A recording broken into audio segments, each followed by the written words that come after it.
Once again, neighbors in Middle Tennessee are finding hate messages on their property, this time from the KKK over the weekend. Welcome to News 2 at 4. I'm Kendall Ashman, in for Mark Kelly. Well, tonight we hear from the Anti-Defamation League, who says this is not the first time we are seeing this. In fact, there has been an uptick of hate against all minority groups. At first glance, it looks like litter. But when neighbors in East Nashville opened the letter, they found a message from the so-called Trinity White Knights of the Ku Klux Klan. Every time somebody finds something like this in their neighborhood, they're like, what is this trash? What is this filth? This year alone, the ADL reported 72 incidents of white supremacist propaganda in Tennessee.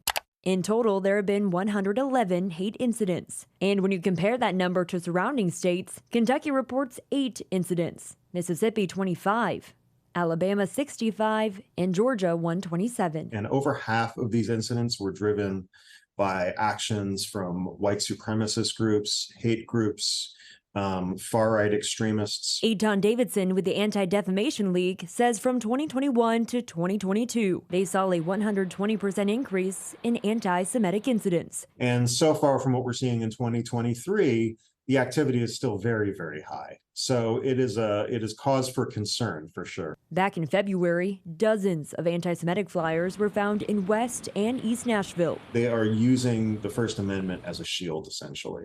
Or that's what they're trying to do. Davidson says when it comes to these hate messages, the goal is not only to intimidate and threaten neighbors, but it's used as a recruitment tool. At the end of the day, they're essentially trolls that are seeking attention. And what they do is they show their followers that they're getting attention, and they ask their followers for money. Now, Davidson says it's important to report any hate incident to ADL.org and follow up with law enforcement. He says the data is then turned over to the FBI.